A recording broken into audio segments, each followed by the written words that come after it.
Welcome, friends. Come on in. Yes, you're in the right place. Come on.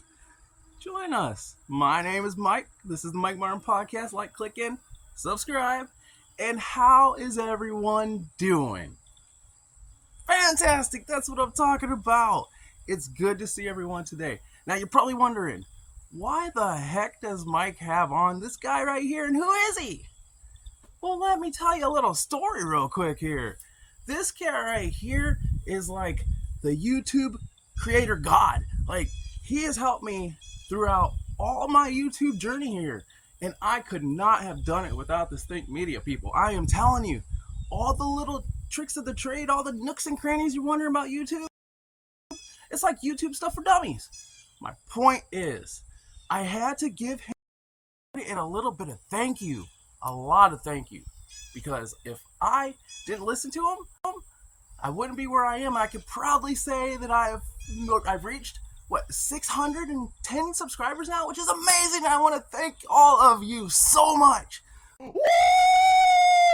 Yeah, baby! That's what it's all about. So I can't help but to stress how much this guy is awesome. But anyways, let's take a look, and there's a couple things I wanted to point out that have helped me. So let's take a look. He still wins the intimacy effect. So here's the quote. Viewers are drawn to intimacy, vulnerability, and authenticity. There's three good words for thinking about the next YouTube video that you put out.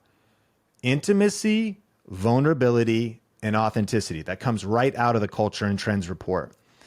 So why this matters is polished studio content is being outperformed by relatable, real life storytelling.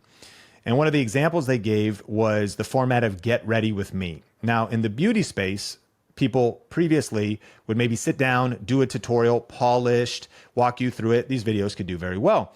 But then there was kind of like a hybrid approach, and people started to do Get Ready With Me. And as they were going through and doing a beauty routine, makeup, they started to share personal story with it. Started to talk about life, spill the tea, talk about topics and different things. They combined two things. And so this idea of the intimacy effect is thinking about, all right, what is it you teach? What kind of content are you sharing on your channel? What problem do you solve?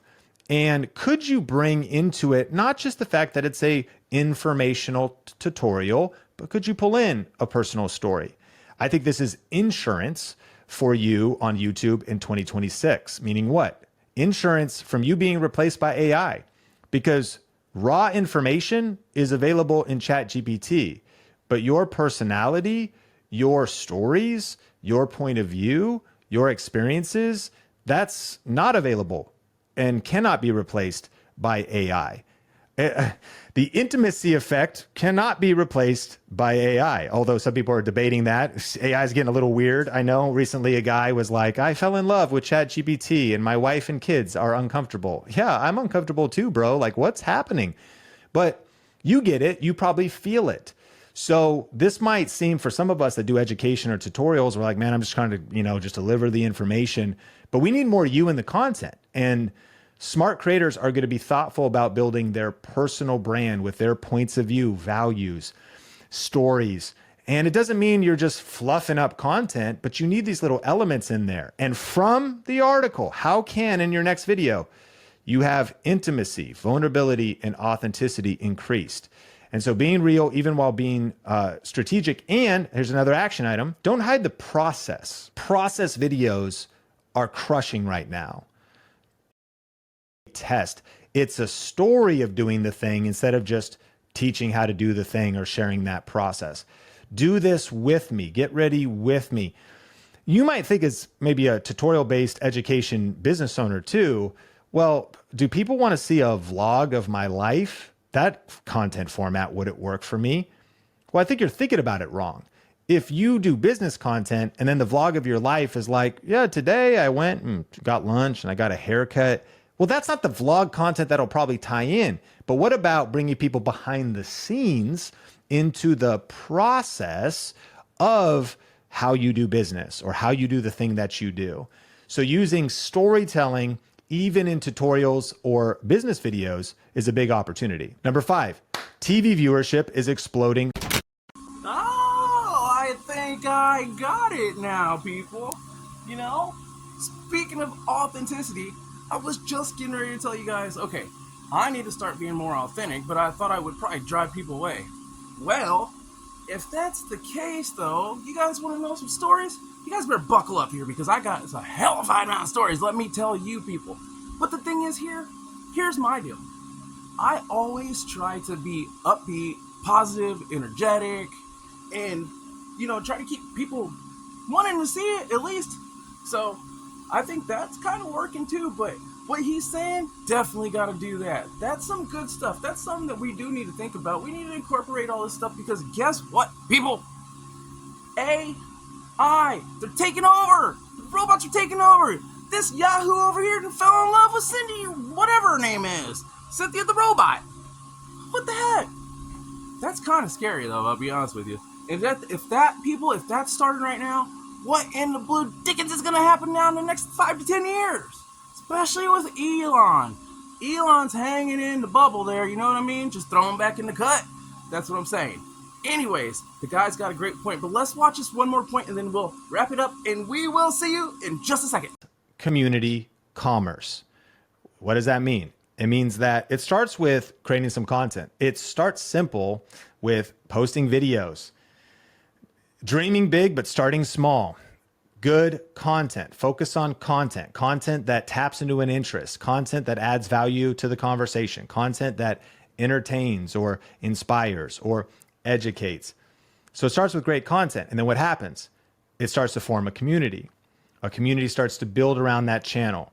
Subscribers and viewers and an audience. And even if that audience is small, you start to build a community.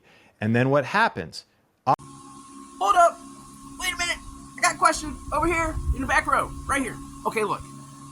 Building a community. That's what I wanted to know. I wanted to ask you guys a question about this. What if you're someone that's like me here and like, I love politics. I love to talk about politics. But I also like rap. I also like entertainment. I also like the ghetto stuff, you know, all that kind of stuff. I like that too. I like to talk about that stuff too. It's interesting. I like country. I like country music. I like to talk about Ukraine. I like to talk about basketball. Well, basketball's kind of boring now, man. All that stuff, man. They became too woke for me, man. That's ridiculous. And the girls got that stupid shoe out and already sold out like that. Don't even get me started on that crap. Okay, anyways, point is, that is the most difficult part for someone like me because I like it all like that. So what do I do? Like, help me out, brother. Can you give me some advice on that? Because you don't even know what other doors YouTube could open up. But it's kind of a conversation of order. In some cases, and what we've seen in the last 20 years of YouTube is people were like, I just want to make videos. You know, I want to jump into the creator economy, start creating content, and then it turns into a company. So whichever way you start is okay, but the formula is great content, starts to form a community, and then you might form a company or have commerce around it. And so they gave a couple examples that the Vlogbrothers eventually created the event VidCon, which is still, I think, the #1 online video conference in the world. Smosh created a media brand. Lonely Girl 15 created scripted fiction. Mr. Beast eventually built Feastables, chocolate bars, and Mr. Beast Burger. It started with videos, it started with content. Eventually, it led to bigger brands, other businesses, and different ways of monetizing. And bigger than just YouTube ads, actually building companies and expanded brands and events. So there's a bunch of action items I have for you. The first is to think of YouTube as an incubator. We started talking about YouTube being your headquarters. So YouTube is like an incubator. You can test ideas. And if you're thinking as a visionary, the ideas you're testing, the cool thing is you can kind of practice in public or do small tests. There's a really good book I like. It's called Good to Great. And it talks about bullets and cannonballs. And in business, it talks about you don't necessarily want to risk all your savings or risk all your energy or your efforts by shooting cannonballs, like a huge amount of effort. But all the time, you should be shooting bullets, small amounts of effort, small tests. YouTube's a place to test things, test ideas, test concepts. Buy this, yes or no? No. Okay, cool. I'm glad I didn't make it. You know, it's an incubator.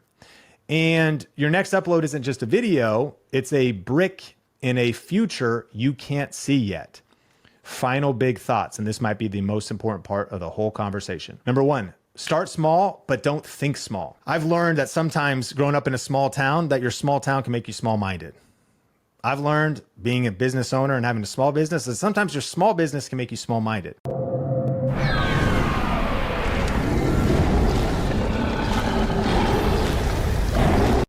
All right, people, all right. Okay, so I got it. I gotta pick something, and you gotta pick something too.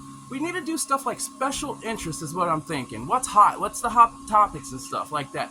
And what can people build off of? Almost like a bubble. Like you got your main thing, and then you got another little layer here, and you got a bubble to go off of that, and you got a bubble to go off of that. I think I learned something like that in science, I think.